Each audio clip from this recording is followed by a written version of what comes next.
નમસ્કાર મિત્રો, જય હિન્દ, જય ભારત, જય શ્રી કૃષ્ણ. સ્વાગત છે તમારું આપણી YouTube channel government pension salary ઇન્ફોઇડ ન્યૂઝમાં. તો આજે આપણે વાત કરવાના છે કે ગુજરાત રાજ્યના આ વિધવા બહેનોને મળશે વધારાના 10,000 રૂપિયા. તો 10,000 રૂપિયા કેવી રીતે મળશે અથવા તો કોને મળવાપાત્ર થશે, અને 10,000 રૂપિયા જો મેળવવા હોય તો કઈ પ્રક્રિયા સરળ રીતે કરવી પડશે અથવા તો કયા ડોક્યુમેન્ટ જમા કરવા પડશે અને તે ડોક્યુમેન્ટ ક્યાં જમા કરાવવા તો તમને વધારાના 10,000 રૂપિયા મળવાપાત્ર થશે. તો તેની સંપૂર્ણ વાત આજે આપણે કરવાની છે. તો બધી જ વાત વિગતવાર જાણતા પહેલાં તમને એક નમ્ર વિનંતી છે કે તમે આપણી ચેનલમાં નવા હોય તો આપણી ચેનલને સબસ્ક્રાઈબ કરી લેજો, કેમ કે આવી કોઈ પણ નવી અપડેટ આવે તે નોટિફિકેશન સૌથી પહેલાં તમને મળી જાય. અને મિત્રો, વિડીયો ગમે તો લાઈક કરવાનું ભૂલતા નહીં.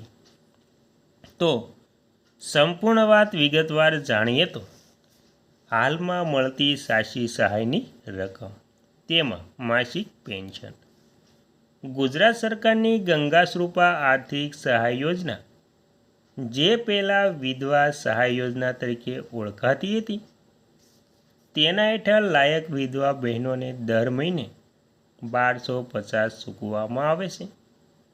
રાષ્ટ્રીય પરિવાર લાભ યોજના, જો કુટુંબનું ભરણ પોષણ કરનાર મુખ્ય વ્યક્તિનું અકસ્માત કે કુદરતી રીતે 60 વર્ષથી ઓછી ઉંમરે અવસાન થાય છે તો તે પરિવારની વિધવા મહિલાઓને સરકાર તરફથી એક વખત રૂપિયા 20,000ની આર્થિક સહાય મળે છે. બીજું, અફવા ક્યાંથી ફેલાઈ? Social media, Instagram reel, Facebook પર ઓડિશા સરકારની સુભદ્રા યોજના, જેમાં મહિલાઓને વાર્ષિક રૂપિયા 10,000 મળે છે, અથવા તો અન્ય રાજ્યોની યોજનામાં જે એડિટ કરીને તેને ગુજરાત નામે ખોટી રીતે વાયરલ કરવામાં આવી રહ્યા છે.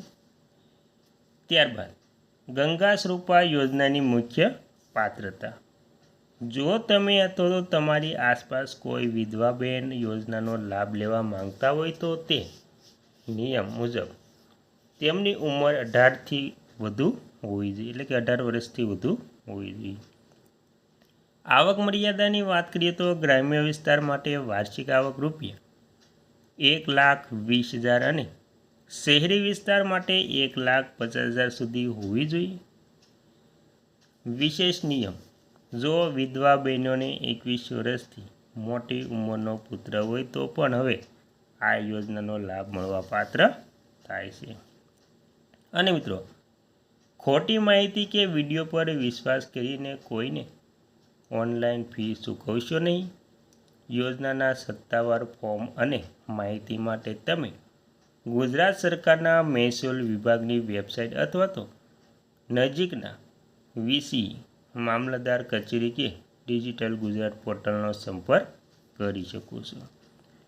તો મિત્રો, જે 10,000ની અફવા છે તે હાવ ખોટી હોય છે.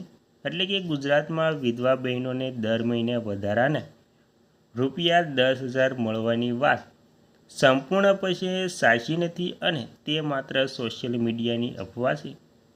ગુજરાત સરકાર દ્વારા હાલમાં આવી કોઈ નવી જાહેરાત કરવામાં આવી નથી.